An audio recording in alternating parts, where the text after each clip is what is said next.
नमस्कार दोस्तों, welcome back to exam prep sensei. तो आज हम बात करेंगे केवीएस के रिजल्ट के अपडेट के बारे में।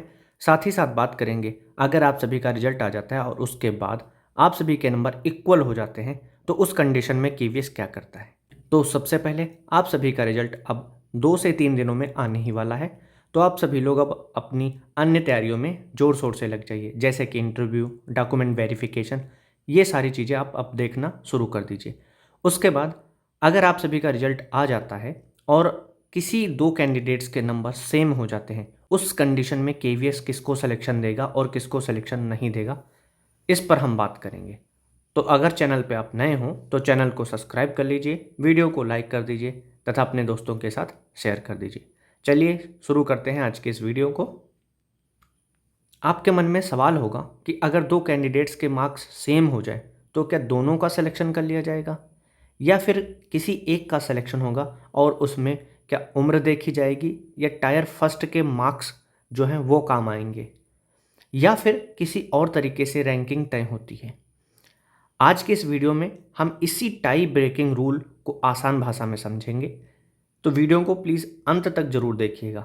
सबसे पहले एक बात समझ लीजिए, इक्वल मार्क्स होने का मतलब यह बिल्कुल नहीं है कि दोनों कैंडिडेट्स की स्थिति हमेशा एक जैसी होगी। हर पॉइंट पर एक जैसी स्थिति नहीं होती है।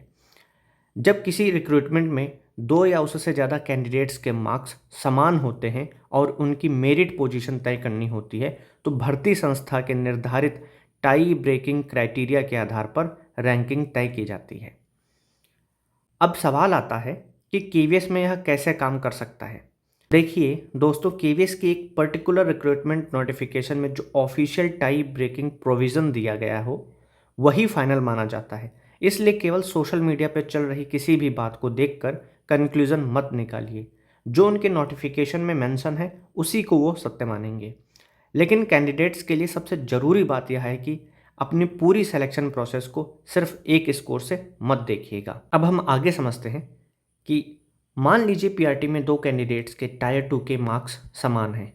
कैंडिडेट ए के भी वही मार्क्स हैं जो कैंडिडेट बी के हैं मार्क्स। अब दोनों का एक ही रैंक मिल जाए ऐसा ज़रूरी नहीं है। सेम रैंक मिल जाए ऐसा कोई ज़रूरी नहीं होता है, उनको डिफरेंट डिफरेंट रैंक्स मिलेंगी। अब रिक्रूटमेंट रूल्स में टाई ब्रेकिंग के लिए कोई एडिशनल क्राइटेरिया दिया गया है तो उसी के आधार पर उसकी पोजीशन तय की जा सकती है। और यही वजह है कि मैं हमेशा कहता हूँ, सिर्फ अपने मार्क्स देखकर सिलेक्शन का फैसला मत कीजिए। आपको यह भी देखना चाहिए कि आपकी कैटेगरी, वैकेंसीज, मेरिट पोजीशन और रिक्रूटमेंट के रूल्स क्या कहते हैं। जो ऑफिशियल रूल्स दिए गए हैं केवीएस के, उसके आधार पर आपका ये जो है तय होगा। सेम मार्क्स का मतलब सेम रैंक मिल जाए ऐसा भी जरूरी नहीं होता है। अब एक और बहुत कॉमन सवाल आता है, क्या उम्र ज़्यादा होने वाले कैंडिडेट्स को फ़ायदा मिलेगा।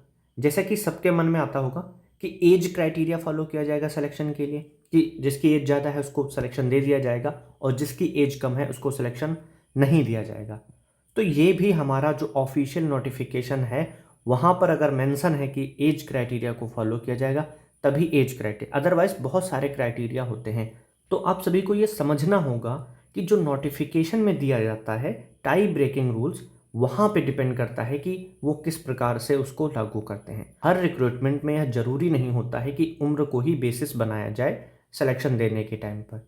ये तो सिर्फ उस संस्था या एजेंसी पर डिपेंड करता है कि वो टाई ब्रेकिंग रूल किस प्रकार से बनाती है। इसलिए अगर कहीं आपको यह सुनने को मिले कि इक्वल मार्क्स हैं तो ज़्यादा उम्र वाले कैंडिडेट्स का सिलेक्शन पक्का है, तो तुरंत उस बात पर भरोसा मत कीजिए। पहले ऑफिशियल रिक्रूटमेंट रूल्स को देखिए। इसी तरह कई कैंडिडेट्स पूछते हैं यार फर्स्ट के मार्क्स से टाई ब्रेक होगा। यह भी तब भी माना जा सकता है जब संबंधित रिक्रूटमेंट के ऑफिशियल रूल्स में ऐसा प्रोविजन दिया गया हो, तभी यह लागू हो सकता है। सिर्फ इसलिए कि टायर फर्स्ट पहले हुआ था इसका मतलब यह नहीं है कि उसके मार्क्स ऑटोमेटिकली टाई ब्रेकर बन जाएंगे। इसलिए tyre first marks, tyre 2 marks, interview marks या किसी दूसरे क्राइटेरिया को लेकर अनुमान लगाने के बजाय ऑफिशियल नोटिफिकेशन और केवीएस की इंस्ट्रक्शंस को सबसे पहले महत्व देना जरूरी हो जाता है। अब एक प्रैक्टिकल एग्जांपल लेते हैं। मान लीजिए किसी पोस्ट के लिए कैंडिडेट्स की फाइनल मेरिट बनाई जा रही है और उसमें 3 कैंडिडेट्स हैं। कैंडिडेट ए, हमारा जो कैंडिडेट ए है उसके 82 मार्क्स हैं। कैंडिडेट बी के हमारे 82 मार्क्स हैं और कैंडिडेट सी के 81 मार्क्स हैं। जो ए और बी हैं उनके सेम मार्क्स हैं 82 और कैंडिडेट सी के 81 मार्क्स हैं। अब ए और बी के मार्क्स बराबर हैं, तो यहाँ यह जरूरी नहीं है कि ए और बी बिल्कुल उसी ऑर्डर में रखे जाएं जिसमें उनके फॉर्म भरे गए थे। रिक्रूटमेंट अथॉरिटी द्वारा निर्धारित टाई ब्रेकिंग रूल के अनुसार उसकी पोजीशन डिसाइड होगी, और अगर टाई ब्रेक के बाद भी स्थिति क्लियर करने के लिए कोई एडिशनल क्राइटेरिया दिया गया है तो उसे लागू किया जा सकता है। इसलिए इक्वल मार्क्स वालों को घबराने की ज़रूरत नहीं है। अगर आपके मार्क्स किसी दूसरे कैंडिडेट्स के बराबर हैं तो इसका मतलब यह नहीं है कि आपका सिलेक्शन खत्म हो गया। आपकी एक्चुअल स्थिति आपकी मेरिट पोजीशन और अवेलेबल वैकेंसीज पर डिपेंड करेगी।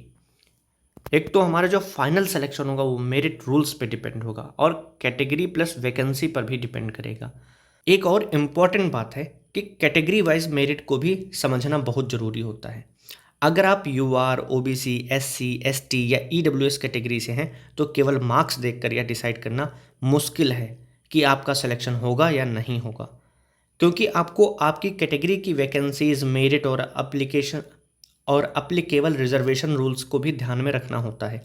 इसलिए अगर आपके मार्क्स बॉर्डर लाइन पर या किसी दूसरे कैंडिडेट्स के बराबर हैं तो ऑफिशियल रिजल्ट और मेरिट लिस्ट आने तक जल्दबाजी में कोई कंक्लूजन मत निकालिए। और दोस्तों, केवीएस जैसे रिक्रूटमेंट में कैंडिडेट्स अक्सर एक छोटी सी गलती करते हैं। ये टेलीग्राम, यूट्यूब या व्हाट्सएप पर किसी एक बात को सुनकर मान लेते हैं उसको। मेरे मार्क्स इतने हैं इसलिए मेरा सिलेक्शन पक्का है, या फिर मेरे मार्क्स किसी और के बराबर हैं इसलिए मेरा सिलेक्शन नहीं होगा। दोनों बातें बिना ऑफिशियल मेरिट के कहना सही नहीं है। जब तक ऑफिशियल रिजल्ट, मेरिट पोजीशन और अप्लीकेबल रूल्स सामने नहीं आते तब तक सिर्फ मार्क्स के आधार पर फाइनल सिलेक्शन का दावा नहीं किया जा सकता है। तो अगर आपके और किसी दूसरे कैंडिडेट्स के मार्क्स इक्वल हैं तो सबसे पहले पैनिक मत कीजिए। आपको पैनिक होने की ज़रूरत नहीं है। अपने मार्क्स चेक कीजिए, अपनी कैटेगरी चेक कीजिए, पोस्ट वाइज वैकेंसीज देखिए और सबसे ज़रूरी केवीएस के ऑफिशियल रिक्रूटमेंट रूल्स और रिजल्ट इंस्ट्रक्शंस का इंतज़ार कीजिए। और जैसे ही केवीएस की तरफ से कोई ऑफिशियल अपडेट या मेरिट रिलेटेड इन्फॉर्मेशन आती है तो उसे ध्यान से देखना बहुत ज़रूरी होता है। तो दोस्तों, आज की वीडियो का सबसे इम्पॉर्टेंट टेक अवे यही है कि इक्वल मार्क्स मीन्स सिलेक्शन ख़त्म नहीं, और इक्वल मार्क्स मीन्स सिलेक्शन पक्का भी नहीं। तो फाइनल पोजीशन हमेशा ऑफिशियल टाई ब्रेकर रूल्स और मेरिट कैलकुलेशन के अनुसार तय होगी। अगर आप केवीएस टायर 2 रिजल्ट और इंटरव्यू को लेकर लगातार अपडेट चाहते हैं वेब सेंसाई को सब्सक्राइब कर लीजिए। वीडियो पसंद आए तो लाइक करें और कमेंट करके बताएं आपके टायर 2 में कितने मार्क्स हैं और आपकी कैटेगरी क्या है। अगली वीडियो में हम इसी से जुड़ा एक बहुत इंपॉर्टेंट सवाल समझेंगे। केवीएस टायर 2 में कितने मार्क्स वालों को इंटरव्यू के लिए बुलाया जा सकता है। तब तक के लिए धन्यवाद। मिलते हैं अगली वीडियो में। जय हिंद।